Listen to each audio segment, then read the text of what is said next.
Do you put leader when you fish with polyester line? I've answered this question 100 times already in the comments, so let's make a video about it to take care of these questions. You should think of polyester line as a super thin piece of plastic. It's kind of rigid, which makes it very sensitive. But the downside of rigid is that it is not resistant to bending.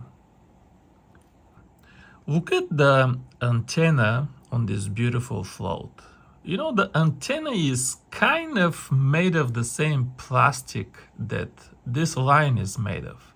Kind of, not exactly, but let's use the antenna of this float for a couple of minutes just because it's easier to see and it's kind of easier to visualize what I want to tell you. If I told you to break this antenna, how would you go about it? Which way would you put force on the antenna? Would you pull like this along the length of the antenna, or would you try to snap it by bending it at a 90-degree angle? If you just try to pull like this along the length of the antenna, you're gonna need a lot of force to break it. But if you put some force at a 90-degree angle, if you start bending it like this, it will take very little force, a lot less than a pound, and it will just snap in two.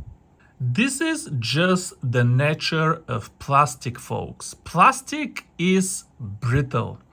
And we have exactly the same problem with this plastic fishing line here. It is extremely vulnerable to kinks. When you're fishing with this line and you get loops, be very careful not to kink it. Try to get the loop out without kinking the line on a sharp angle. Because if you kink the line enough to kind of break it and snap it, you already compromised this line. But on top of that, at least for bluegill fishing, we fish with 0.10 millimeter, you can see the diameter here, 0.10 millimeter line, 2.1 pound, but the diameter is 0.10 millimeter. This line, folks, is so thin, I'm zoomed in here, it doesn't look thin, but it is so thin that it's pretty easy to break even without kinking. You can just pull it like this and it's gonna snap. So altogether, folks, this polyester line is a pretty good challenge to use as a main line. We're not even talking about using it as a leader yet. Just using it as a main line is a pretty good challenge already. Now you want to use this super thin and brittle line as a leader line. But the life of a leader line, folks, is so much more difficult than main line. First of all, you have a lot more abrasion. Abrasion from the mouth of the fish, from the fins of the fish, from the body of the fish. You have abrasion from the bottom, from sticks, and everything else down there. So even if your line wasn't as brittle as this, you still want to have leader line that's a little bit thicker than this just to have some extra abrasion resistance. But okay, let's put abrasion to one side for now. Now think of what happens to the end of your line when you catch a bedding bluegill. Just watch any one of my bluegill videos from the last 2 months. In the first 10 seconds, these bedding bluegill go absolutely nuts. This line, by the time you land the bluegill, will bend left and right at least 20 times. Now remember what I told you about the antenna. How would you go about breaking the antenna? And then think of this antenna when you're fighting the bluegill with this line, with the jig tied on directly and no other leader line. Do you really want a bluegill flipping and twisting this line 20 times on every single bluegill you land? Of all the fishing lines ever made, folks, polyester line is by far the worst thing to use as a leader line. And we're not talking about things like being invisible, like fluorocarbon, and making sophisticated arguments like that. No, it's very basic. It's just super brittle and very vulnerable to all of the bending and twisting that's happening down there. Okay, now for those who will be using the polyester line with leader and want some tips on what kind of leader I use and I recommend, my recommendation, folks, is use whatever you want except actual leader lines. My opinion on actual leader lines is somewhere between a marketing gimmick and a scam. Maybe somebody is selling just normal fishing line, they repackage it and sell it as a leader. Who is to say? What is the difference? If you can make a line more abrasion resistant and stronger and more durable to be suitable for a leader, why not make it a main line? Don't tell me it's the price. But even if it is not a scam, let's say it's from some reputable company like Sunline or like Varivas, and they sell you a leader line, I will just say, folks, that I share a very deep conviction that leader lines, actual leader lines, are a terrible waste of money.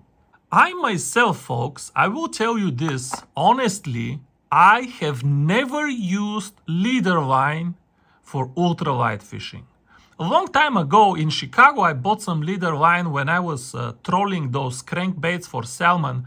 But for ultralight fishing, I have never used leader line.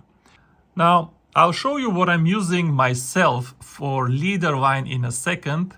But if you want my recommendation, folks, you can use any monofilament or fluorocarbon line, and there isn't a big difference between monofilament or fluorocarbon, as long as it is clear color and it has the right diameter. Clear color is nice, and the diameter, it's good to be a little bit thicker than your main line just for abrasion resistance.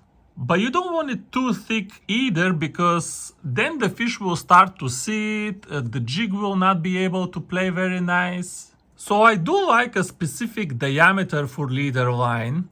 And these are the two lines that I use for leader line. They're actually main lines, but they are so expensive that even I cannot afford to fish with something like this as a main line. This is like, $18 per spool or something like this. But on top of that, it's too stretchy and not even sensitive. So I would never fish with this unless maybe for bass fishing. But for bluegill fishing, I would never use something like this for main line.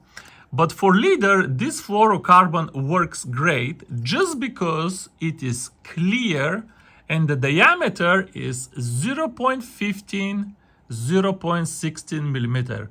This for me is the perfect diameter for bluegill leader line. You can go 0.14, you can go up to 0.18. I've tried 0.20 and it looks kind of fat, and the jig doesn't want to work as nice, but you can go with a 0.20 also. Honestly, folks, as long as it is clear color and the right diameter, it will be fine. I've also used this cigar in Visex in 4 pound. It's still about 0.16, it's like 0.165 millimeter. This one is really stretchy. It's like a spongy cord, and it's a little bit fatter. And if I'm expecting bass or catfish, I will go for this one as well. And I know what you're gonna say. Victor, you said you can use anything, but you use some very expensive lines because these are expensive. This is kind of expensive too.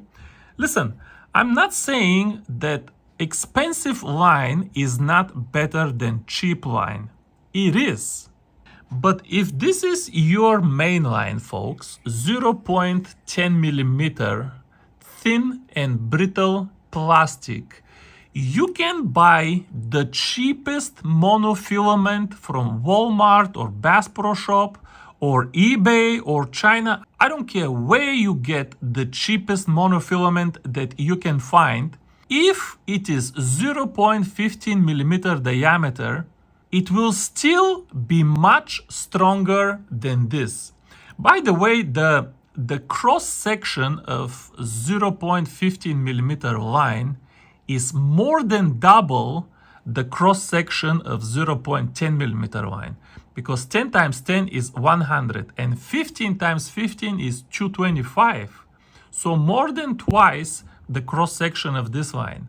On top of that, the monofilament will be more flexible, it will be more abrasion resistant. I guarantee you folks that the cheapest monofilament you can find in 0.15 millimeter diameter, if you catch a 5-pound bass, 10 times out of 10, it will be your main line that will break and not the cheap monofilament. Okay, I think I covered everything. Thanks for watching. Take care, guys. Bye-bye.